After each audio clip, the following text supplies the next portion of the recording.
इस लॉबिंग से अभी तक भारत को क्या लाभ मिला है? जबकि अमेरिका अमेरिका के राष्ट्रपति ट्रंप टैरिफ लगाने से लेकर बार-बार भारतीय संप्रभुता पर हमला कर रहे हैं। वो कभी कहते हैं पाकिस्तान और भारत का सीज़फायर हमने करा है, कभी कह रहे हैं मोदी मुझे खुद करना चाहते हैं, कभी कहते हैं रूस से तेल बंद कर दो। ये तो लॉबिंग करने का हमें फ़ायदा कहाँ मिला? ये सवाल मेरे मन में आया कि पूछते हैं कि भई क्या ये फ़ायदा मिला? तो अभी तक इस लॉबिंग का ये जो 15 डेढ़ करोड़ रुपया पर महीने और उधर 65 लाख पर महीने, 2 ढाई करोड़ रुपए जो हर महीने खर्च हो रहा है, उसका कोई ठोस लाभ अभी तक नहीं निकला है। जेसन मिलर ने ट्रंप से एक मीटिंग ज़रूर की है, जो ट्रंप को आपको फ़ोटो दिख रहा है जेसन मिलर के साथ, और वो फ़ोटो खुद उसने पोस्ट किया जेसन मिलर ने, जिसमें उसने फैंटास्टिक वीक बताया कि भाई फैंटास्टिक वीक रहा इसके कंपनी के लिए, पैसा मिल गया भारत सरकार से।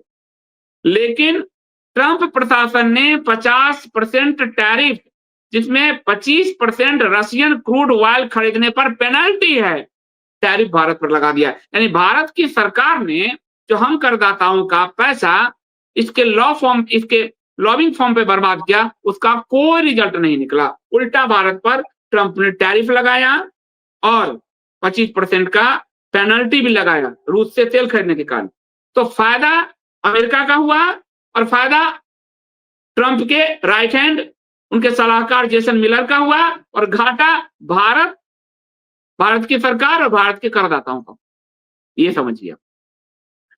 भारत को लॉस्ट टू चाइना कह दिया गया, भारत की इकोनॉमी को डेड कहा दिया गया, भारत की रशियन ऑयल खरीदने को प्रॉफिटियरिंग स्कीम कहा गया, इसको भारत को क्रेमलिन का लॉन्ड्रोमैट करार दिया गया, यानी रूस का पिछलग्गू कहा तक गया। यानी इस लॉबिंग फॉर्म का कोई असर नहीं हुआ, भारत को लगातार ट्रंप गाली देता रहा। ट्रंप ने मोदी को गुड फ्रेंड कहा, यूएस इंडिया रिलेशन को स्पेशल भी कहा, लेकिन ये भी कहा कि वो मुझे खुश करने की कोशिश में लगे हुए। देखिए, और खुश करने की कोशिश यानी मिलर के साथ बैठक, और मिलर ने बताया भाई कुछ मोदी जी के लिए कर दीजिए, लेकिन कोई एक्शन में राहत मोदी सरकार को नहीं मिला। ठीक है, पीटर नेवरो जैसे यूएस एडवाइजर ने भारत की तीखी आलोचना की, जिस पर मैंने आपको वीडियो दिया, और टैरिफ्स से ट्रेड नेगोशिएशन जो है, उसपे ट्रेड नेगोशिएशन से भारत को कोई लाभ नहीं मिला, और भारत पाकिस्तान को कम टैरिफ मिला। यानी इतनी बड़ी लॉबिंग करने के बावजूद भारत को तो 50% का टैरिफ मिला, पाकिस्तान को सिर्फ 19% का टैरिफ मिला। तो पाकिस्तान लाभ उठा के ले गया, और भारत की सरकार इतना पैसा खर्च करके लॉबिंग करके भी भारत के हिस्से कुछ नहीं आया। यानी भारत की संप्रभुता जो रौंदी गई और रौंदी ही जाती रही, तो भारत पे हमला चलता रहा। अब इस पूरे मामले को अगर हम देखें तो मोदी सरकार ने ये जो एसएचडब्ल्यू पार्टनर की हायरिंग अप्रैल में की, और फिर ट्रंप ने सत्ता संभाला।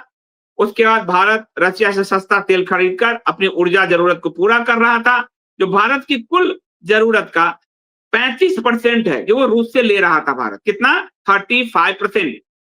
यह लॉबिंग जो है आपको बता ही दिया कि किस किस चीजों में लगा रहा, लेकिन कोई बड़ा जो है स्ट्रेटेजिक डिप्लोमेटिक रूप से भारत को इसका फायदा नहीं हुआ। खर्च काफी लगा इसमें, 1.8 मिलियन सालाना डॉलर लगा इसमें, प्लस मरकरी का अतिरिक्त खर्चा है। यानी एसएचडब्ल्यू और मरकरी का मिलाकर देखते हैं तो इतना खर्च 2.5-3 करोड़ रुपए महीने का जा रहा है, लेकिन कोई फायदा भारत को स्ट्रेटेजिकली नहीं मिला है। भारत के प्राइम मिनिस्टर पर भी हमला कर रहा है ट्रंप, भारत पर भी हमला कर रहा है ट्रंप, और रशिया से तेल खरीदने पर धमकी भी दिया। और इस लॉबिंग फॉर्म का अब आप ध्यान दीजिए, ऑपरेशन सिंदूर में भी इस्तेमाल किया गया।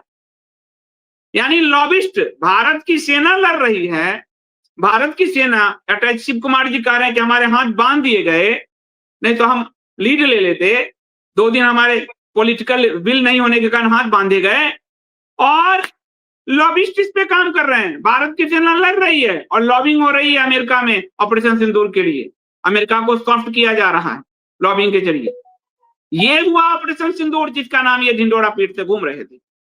ये खुल के आ गया इसमें, इस फॉर्म ने जो किया है। तो भारत की पूरी संप्रभुता पे भयंकर हमला हुआ और